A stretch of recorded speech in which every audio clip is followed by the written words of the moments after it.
नमस्कार दोस्तों, आज के हमारे इस वीडियो में हम आपके लिए संतोषी माता की व्रत कथा लेकर आए हैं। एक समय की बात है, एक बुढ़िया के 7 बेटे थे, जिनमें से 6 कमाते थे और एक ना कमाने वाला था। वो बुढ़िया 6 बेटों को अच्छा खाना बनाकर खिलाती, पर 7वें को उन सब का बचा कुचा झूठा खाना खिलाती थी। और वो भोला भाला अपनी माँ की इस चालाकी को समझ नहीं पाता था। एक दिन वो अपनी पत्नी से बोला, मेरी माँ मुझसे बहुत प्यार करती है। तो उसकी पत्नी बोली, वो तुम्हें सबका बचा कुचा खाना खिलाती है। इस बात पर उसे विश्वास नहीं हुआ। एक दिन वो छुपकर देखता है कि माँ अपने 6 बेटों को बड़े प्यार से कई प्रकार के व्यंजन बनाकर बड़े प्रेम से खिला रही है। जब वो 6 खाना खाकर उठ गए, तब माँ ने उनकी थालियों से झूठन इकट्ठी करी और उसके लिए थाली में परोस कर रख दी। जब वो घर आया तो माँ अपने सबसे छोटे लड़के से बोली, खाना खा ले। वो बोला, माँ मैं भोजन नहीं करूँगा, मैं तो परदेश जा रहा हूँ। माँ बोली, कल जाता आज ही चला जा। वो घर से निकल गया और गौशाला में पहुंचा, जहां उसकी पत्नी गोबर के उपले थाप रही थी। अपनी पत्नी के पास गया और बोला, मैं परदेश जा रहा हूँ, कुछ समय के बाद आऊंगा। तुम संतोष से रहना और अपने धर्म का पालन करना। इस पर उसकी पत्नी बोली, स्वामी आप आनंद से जाइए, मेरी चिंता मत करें, मैं तो राम भरोसे यहाँ रह लूंगी। ईश्वर आपकी सहायता करे। अपनी कोई निशानी मुझे दे दीजिए, जिसे देखकर मैं धीरज करती रहूंगी। इस पर वो बोला, मेरे पास इस अंगूठी के सिवा कुछ भी नहीं है, तुम ये रख लो और मुझे भी अपनी कोई निशानी दे दो। वो बोली, मेरे पास तो कुछ भी नहीं है, बस ये गोबर से भरे हाथ हैं। ये कहकर उसने अपने पति की पीठ पर गोबर के हाथ की थाप मार दी। वो चल दिया। चलते चलते वो दूर किसी नगर में पहुंचा और एक व्यापारी की दुकान पर जाकर बोला, भाई मुझे नौकरी पर रख लो। व्यापारी को नौकर की जरूरत थी, तो वो बोला, ठीक है, लेकिन तनख्वाह तुम्हारा काम देखकर ही बताऊंगा। वो वहीं रहने लगा और सुबह 7 बजे से रात को 9 बजे तक नौकरी करने लगा। थोड़े ही दिनों में वो व्यापारी का सारा लेन देन और हिसाब किताब करने लगा। कुछ ही समय में सेठ ने उसे आधे मुनाफे का हिस्सेदार बना दिया। 12 वर्षों में वो नामी सेठ बन गया। इधर उसकी पत्नी को सास और जेठानियां बड़ा कष्ट देने लगी। उसे लकड़ी लेने जंगल में भेजती, भूसे की रोटी देती, फूटे नारियल में पानी देती। वो बड़े कष्टों से जीवन बिता रही थी। एक दिन जब वो लकड़ी लेने जा रही थी, तो रास्ते में उसने देखा एक मंदिर में कुछ औरतें व्रत कर रही हैं और कथा सुन रही हैं। तो वो पूछने लगी, ये क्या व्रत कर रही हो? इसे करने से क्या होता है और ये कैसे करते हैं?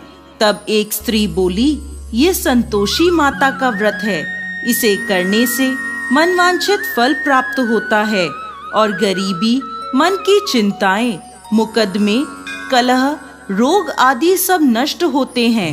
संतान सुख, धन, शांति और मनपसंद वर मिलता है और दूर गए पति के दर्शन होते हैं।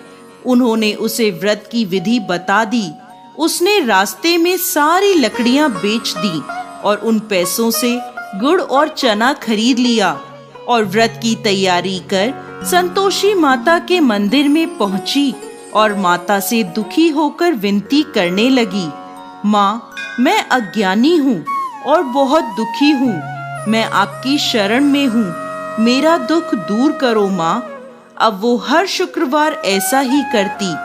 एक दिन माता को उस पर दया आ गई। एक शुक्रवार उसके पति का पत्र आया और अगले शुक्रवार पति का भेजा धन उसे मिला। अब वो माता के मंदिर में गई और उनके चरणों में गिरकर रोने लगी।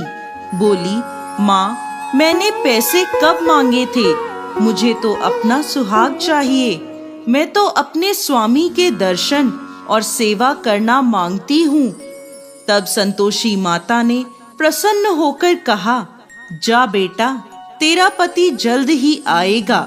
वो प्रसन्न होकर घर गई और कामकाज में लग गई। उधर संतोषी माता ने स्वप्न में उसके पति को पत्नी की याद दिलाई और घर जाने को कहा। वो बोला, माँ, मैं कैसे जाऊं? परदेश की बात है, लेन देन के कई हिसाब बाकी हैं। माँ बोली, सवेरे उठकर मेरा नाम लेकर घी का दीपक जलाना और फिर दुकान पर बैठना। सवेरे उठकर उसने वैसा ही किया। देखते ही देखते सारा लेन देन साफ हो गया और धन का ढेर लग गया। वो खुश होकर घर की ओर रवाना हो गया। उधर उसकी पत्नी रोज लकड़ी लेने जाती और संतोषी माता की पूजा अर्चना करती। एक दिन वो बोली, माँ, आज ये धूल कैसी उड़ रही है? माँ बोली, बेटी, तेरा पति आ रहा है। तू लकड़ियों के 3 ढेर बना, एक नदी के किनारे रख आ, एक यहाँ रख दे और तीसरा अपने सर पर रख ले। तेरे पति के दिल में इस लकड़ी के गट्ठर को देखकर मोह पैदा होगा और घर जाकर आवाज लगाना, सासू जी, लकड़ियों का गट्ठर लो, भूसे की रोटी दो और फूटे नारियल में पानी दो। आज मेहमान कौन आया है? उसने वैसा ही किया। घर गई, आंगन में लकड़ियों का गट्ठर रखकर बोली, सासू जी, लकड़ियों का गट्ठर लो, भूसे की रोटी दो और फूटे नारियल में पानी दो। आज मेहमान कौन आया है? ये सुनकर सास दौड़ी दौड़ी बाहर आई और अपने कष्टों को भुलाने के लिए कहने लगी, बेटी, तेरा पति आया है। आ, मीठे भात का भोजन कर और गहने और कपड़े पहन। इतने में उसका पति बाहर आया और उसके हाथ में अपनी दी अंगूठी देखकर माँ से पूछने लगा, माँ, ये कौन है? माँ बोली, बेटा, ये तेरी बहू है। पूरे 12 बरस हो गए ये दिन भर घूमती फिरती है, कोई कामकाज भी नहीं करती। तुझे देखकर नखरे कर रही है। वो बोला, माँ, मैंने तुम्हें और इसे दोनों को देख लिया है। अब मुझे दूसरे घर की चाबियां दे दो, मैं उसमें रहूंगा। माँ बोली, ठीक है, जैसी तेरी मर्जी। और माँ ने चाबियों का गुच्छा पटक दिया। बेटे ने अपना सामान दूसरे घर में रख दिया। देखते ही देखते उनके राजा के समान ठाट बाट हो गए। अगला शुक्रवार आया। वो अपने पति से बोली, मुझे संतोषी माता के व्रत का उद्यापन करना है। वो बोला, खुशी से करो। वो तैयारियों में लग गई। उसने जेठ के लड़कों को जीमने बुलाया। पीछे से जेठानियों ने अपने बच्चों को सिखा दिया, तुम खाने के बाद खटाई मांगना, जिससे उसका उद्यापन पूरा ना हो। लड़कों ने जीमते ही खटाई मांगी। तब वो बोली, नहीं नहीं, खटाई मैं नहीं दे सकती, ये संतोषी माता का प्रसाद है। लड़के बोले, तो फिर पैसे दे दो। भोली भाली समझ नहीं सकी और उन्हें पैसे दे दिए। वो उन पैसों से खटाई लेकर खाने लगे। इस पर संतोषी माता क्रोधित हो गईं। राजा के दूत उसके पति को पकड़कर ले गए। वो बेचारी रोती हुई माता के मंदिर में गई और बोली, माता, ये क्या किया? माता बोली, पुत्री, मुझे दुख है कि तुमने अभिमान करके मेरा व्रत तोड़ा है और इतनी जल्दी सब भूल गई। वो बोली, माता, मैंने तो कुछ गलत नहीं किया। मैंने भूल से लड़कों को पैसे दे दिए। मुझे क्षमा करो, मैं दोबारा तुम्हारा उद्यापन करूंगी। माता बोली, जा, तेरा पति रास्ते में आता हुआ मिलेगा। वो चली गई। रास्ते में उसे उसका पति आता हुआ दिखा। उसके पूछने पर बोला, राजा ने मुझे मिलने के लिए बुलाया था। अगले शुक्रवार उसने फिर उद्यापन किया। जेठ के लड़कों को बुलाया। जेठानियों ने फिर उन्हें सिखा दिया। लड़के भोजन के पहले बोले, खटाई मिलेगी? तब वो बोली, खटाई नहीं मिलेगी। अब उसने ब्राह्मण के लड़कों को बुलाकर भोजन कराया और दक्षिणा दी। संतोषी माता उससे प्रसन्न हो गईं और 9 महीने बाद उसके चंद्रमा के समान सुंदर पुत्र हुआ। वो अपने पुत्र को लेकर रोजाना मंदिर जाने लगी। एक दिन संतोषी माता ने सोचा, ये रोज यहाँ आती है, आज मैं इसके घर जाकर इसका ससुराल देखती हूँ। ये सोचकर संतोषी माता ने भयानक रूप धारण करा। गुड़ व चने से सना मुख, सूंड के समान होठ, जिन पर मक्खियां भिनभिना रही थी। ऐसी सूरत में वो उसके घर गईं। दहली में पांव रखते ही उसकी सास बोली, देखो कोई डाकिन आ रही है, उसे भगाओ वरना किसी को खा जाएगी। सभी घर वाले भागकर घर की खिड़कियां और दरवाजे बंद करने लगे। तभी उसने ऊपर की खिड़की से देखा तो वहीं से चिल्लाने लगी, आज मेरी माता मेरे घर आई हैं, आज मेरी माता मेरे घर आई हैं। उसकी सास बोली, पगली, किसे देखकर उतावली हुई है, बच्चे को भी पटक दिया।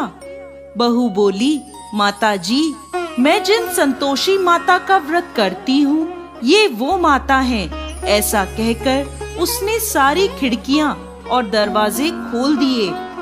सबने संतोषी माता के चरण पकड़ लिए और विनती कर कहने लगे, हे माता, हम मूर्ख हैं, अज्ञानी हैं, पापी हैं। आपके व्रत की विधि हम नहीं जानते। आपका व्रत भंग कर हमने बहुत बड़ा अपराध किया है।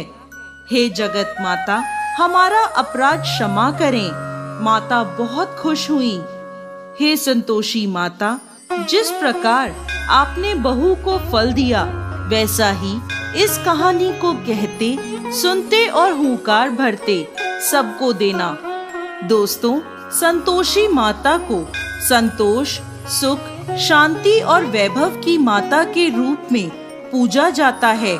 माता संतोषी